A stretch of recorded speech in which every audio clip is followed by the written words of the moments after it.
Hello, this is Valerie Aiello, and you're listening to IdeaDiary. Thanks for coming back, y'all, and hanging out. So, was not in the mood today to record an episode, but I'm here. I just had like a big thinking day, and I was roaming around, and I'm mad at somebody, and I don't really know what to do about that. So I wrote down like all the things that I was mad about. So I have like these 10 things that I feel like are legit things to be mad about, I guess. And then everything that's not going my way or I feel like is not amazing. Trying to look at it as if I'm looking at it through a mirror. Like, I'm mad about that because I'm doing that to myself, or not to myself, but I'm doing that to maybe other people, or it's kind of just a reflection of some sort of reality or some sort of lesson that I'm not learning or I'm not seeing. And I don't know, it's sort of stupid. It's like the only thing in my life that's not perfect, or not, it's the only thing that it feels unsettling in my life. So it's kind of, I feel like a jerk even complaining about it because it's not even that big a deal. You know, it's real life, it's something I'm feeling, so I'm trying to not just deal with it or pretend like it's not happening or just whatever. So yeah, it's just annoying. So I had like a big thinking day, and I was trying to take myself out by myself on an artist date or whatever.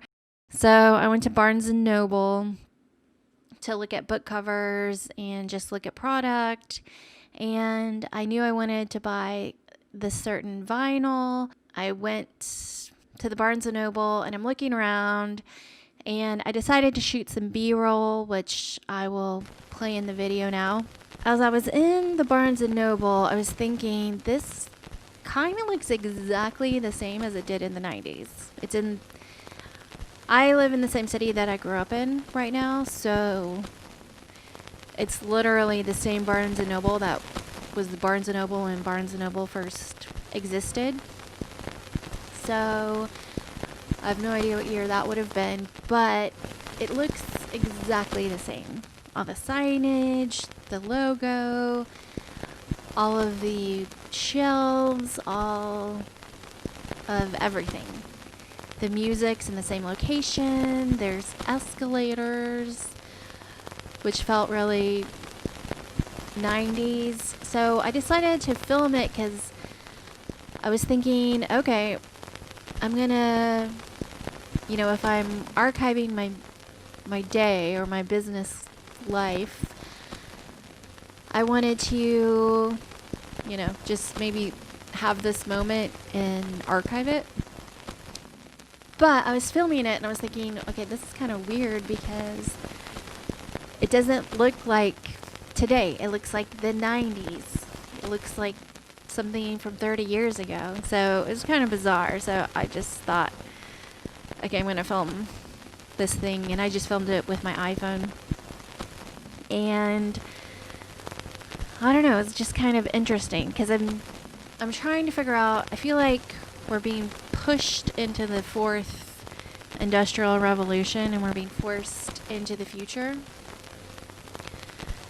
Whatever's pushing us, I don't know, but there's definitely, the world has changed, and I'm trying to figure out, not exactly, but just how are we supposed to be living now? Because the record that I bought, I wanted to buy it in a record store because I wanted the band to get the sound scan count, and there are certain things that I want to still exist in the world, or in my world, which is I want to have a record store of some kind.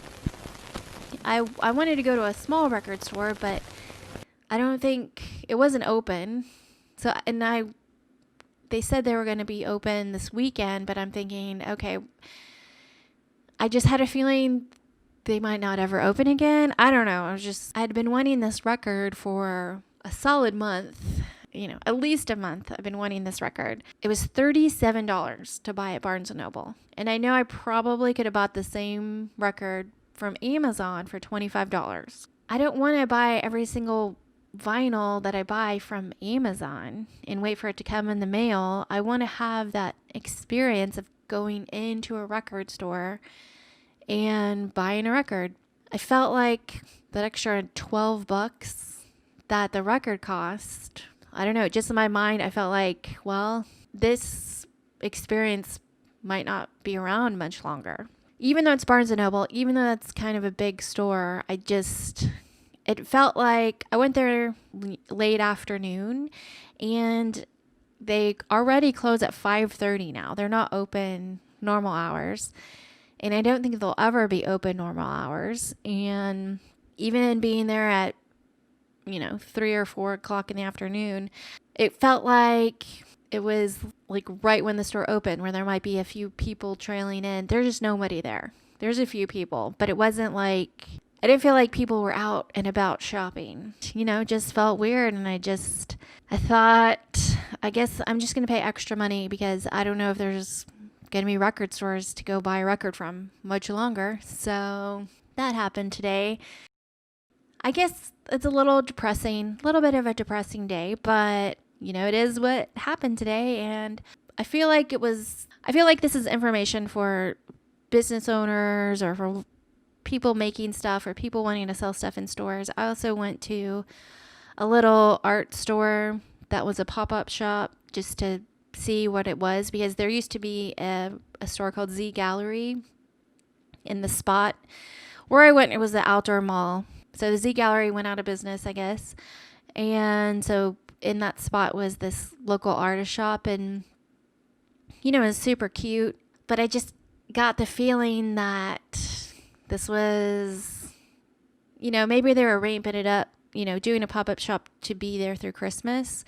And maybe they weren't planning on having many sales between now and whenever the Christmas shopping started. But definitely felt just very depressing that there might not be anyone shopping for Christmas presents, much less fancy local artist gifts that cost a little bit more money, but they cost a little bit more money because they're supposed to be more special. And, I did want to see what was happening out in the world in the shopping malls type of thing. And there were cars parked, but I didn't see many people. It wasn't like, I don't know, it just seemed, a little bit of a ghost town, like I'm guessing every city is dealing with right now. But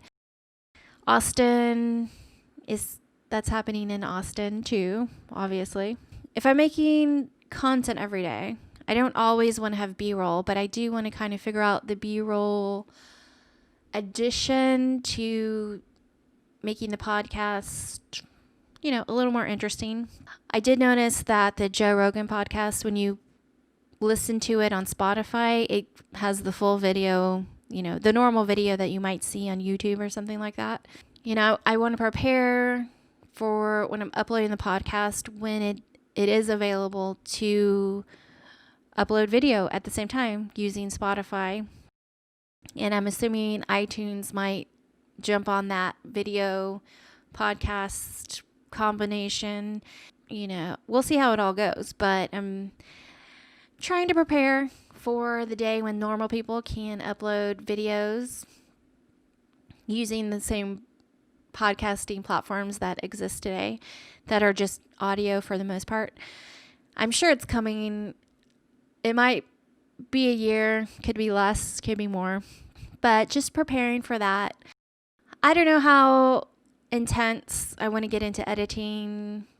The goal is just to have a daily podcast, make it easy, make it doable in an hour or less. So I feel like adding B-roll is going to be adding to the upload time process. So we'll see how that goes. But I'm definitely up for whatever it takes to get these podcast episodes at a higher level. I'm definitely just, I'm not putting a lot of pressure on myself. I'm trying to make them exciting, trying to make them better. I'm trying to come with some valuable content and make it fun and easy to make and to listen to. So I guess that's the show for today. And thank you for listening on iTunes or Spotify if you're listening to the podcast there. And thanks for watching on YouTube if you're listening to the podcast there.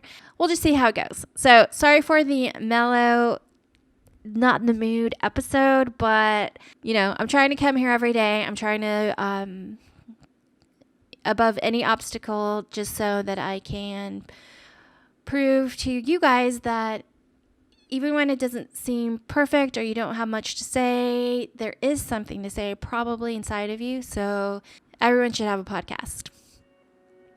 I guess. I think so. Anyway, I guess that's the show. I still don't know how to end the show, so I'm just going to play the music.